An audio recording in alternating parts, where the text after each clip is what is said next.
Hey, what's up everyone, it's David here. Dalio recently released a 10-minute video to talk about whether he thinks the market as a whole is in a bubble. So I'm going to react to some of the things that he said, especially the things that will impact retail investors like me and you the most. As usual, this video is not financial advice or recommendation to do anything. But if you do learn something new, it will mean the world to me if you could gently smash that like button somewhere around here. And without further ado, let's A bunch of years ago, I started to think about, well, what is a bubble? What do I mean when I have a bubble? I basically thought there were 6 things that made a bubble in my mind. First, how high are prices relative to the traditional measures of prices is a consideration. For example, are PEs high or yields low and that kind of thing. That's a consideration, but it's not what I mean by a bubble. Let's say, for example, you can have prices high, which means returns low, and you can have that go on for a very long time. That doesn't mean a bubble pops. So I'm really looking at whether you get a pop, but still it's an ingredient. Now, firstly, Ray is looking for moments when the bubble actually pops. And he actually mentioned that the prices can stay up high and returns low for a long period of time without the bubble actually popping. Now, in terms of high prices, we've talked about this a few times where the Shiller PE is currently at 38. Now, Shiller PE is essentially how much an investor is willing to pay per dollar of earnings in S&P 500, adjusting for inflation and adjusting for seasonality. The Shiller PE currently is at 38 and historical average is around 17. So you can imagine that why some investors will say that the market is overvalued. But to put things in perspective, the US Treasury is incredibly low at the moment. So that's one of the reasons why valuation is a bit stretched. But that is not to say that I'm not worried. I'm just saying that, okay, well, that's what the market is giving us. How do we work with the cards that we have? At the same time, when we look at CAPE ratios around the world, and that's actually one of the most beautiful things about being a retail investor, is that we don't have to stay in just US stocks. We don't have to stay just in Australian stocks. We can actually look around the world. And you can see that, okay, the US CAPE ratio is pretty high at the moment at around 38 or 37. But when we look at Australia, Europe, it's really not that bad. So you can actually put in other countries as well to check it out. And I'll leave a link to this tool in the description box below if you want to play around with it. And also, just because a market is somewhat overvalued doesn't mean that there is no opportunity. We just have to look a little harder, right? So a good example of that, and I'm putting money where my mouth is, I have Bristol Myers in my portfolio currently. And when we look at their forward, so the next 12-month PE, you can see that historically they trade at around 14 to 10 times.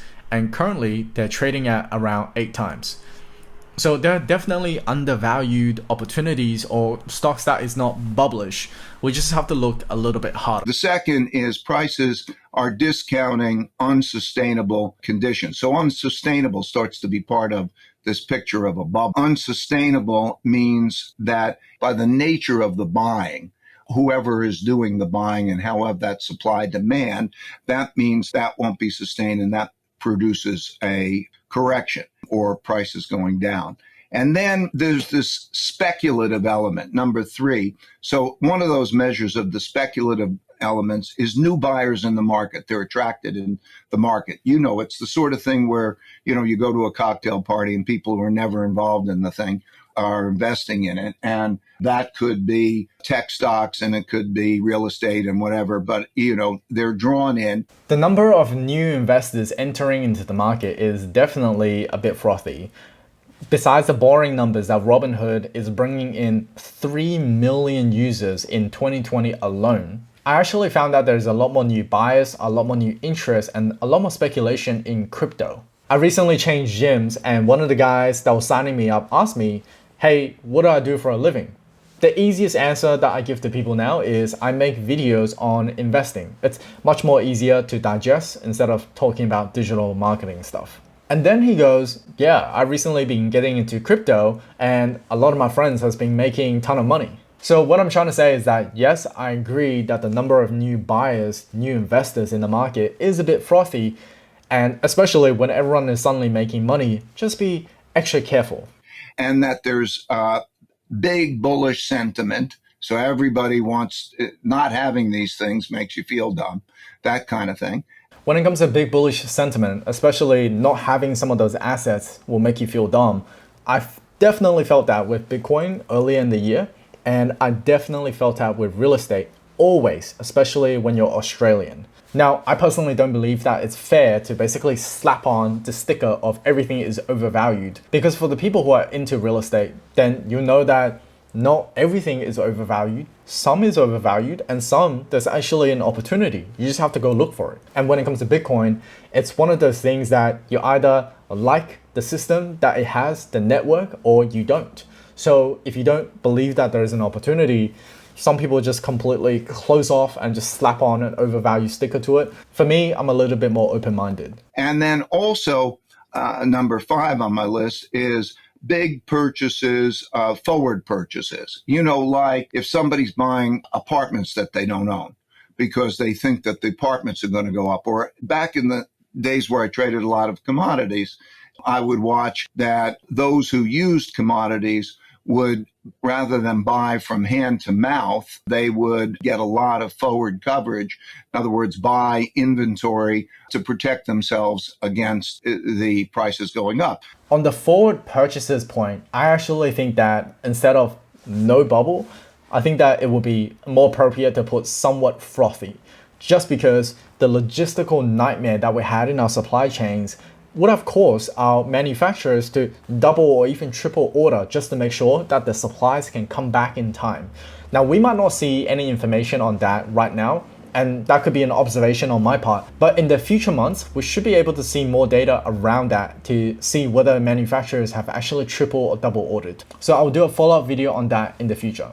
Let's take a look at the stocks that are in a bubble. A lot of stocks are not in a bubble, according to those criteria. So this goes back to 1995, that chart, and it gives you an idea. So this is, the first chart is the share of the top 1,000 charts in a bubble. And so it's been about 5%, or the share of the S&P 500 about 2% by comparison to those in 2000. Again, not as high as the 2000 bubble or the 29 bubble, which were comparable, but higher than 2007. So let's go to the next chart. And this shows the bubble stocks. I put together an index of those that are bubble stocks, and this shows how they've performed in relationship to the S&P 500. I think a really interesting thing is when we look at those two charts, the top 1,000 companies and S&P 500, Ray Dalio is saying that there's a very small percentage of them in bubble territory. Now, I personally don't believe that the FANG companies are in bubble territory just because of how much cash flow they're generating. At the same time, maybe because I'm an optimist, I look at those charts and go, well, it means that 95 or 97% of companies are still good. They're not in a bubble territory. It honestly just means that we have to be a lot more careful with the valuation of the companies that we're picking from, and also be very wary of companies that's not making a lot of money because they probably belong to the bubblish territory, like for example, QuantumScape. So why are we in a bubble? This chart goes back to 1900, and the top chart shows debt to GDP. The bottom chart in the blue line shows interest rates. And the red line shows the printing of money, the amount of money that's going in. And so what you can see is when you have a lot of debt, like we have a lot of debt now, and there's a lot of increasing debt, and there's the hitting of zero interest rates in both cases, there's the printing of a lot of money. And that's a key element of the bubbles because they have a lot of liquidity that comes into the market. And then there's a lot of throwing around that money in terms of bidding up all sorts of assets. Other items are new IPOs, with particularly if they have no earnings, high price to revenue, or in many cases, no prospect of making money. Those are bubble considerations too. So I would say, you can't say the stock market is in the highest bubble. You can't even say that it's necessarily in a bubble. You have to distinguish which stocks are in a bubble or have been in a bubble from those that are not in a bubble. There are a lot of stocks that aren't. That entire segment of Ray Dalio talking about a lot of debt and low interest rates, basically a lot of liquidity pumping up the asset prices, whether that's real estate, stocks, or other asset classes. That's one of the main reasons why some of the valuations or elevated prices are justified. At the same time, he's also making the point that the market itself is not necessarily in a bubble, but we have to differentiate the difference between a stock or an asset class that's currently in bubble territory versus the ones that are currently not. And he did give some hints where stocks with really high price to sales ratio tends to be in bubble territory, not to mention that companies with no earnings, no revenue, those are probably likely to be in bubble territory as well.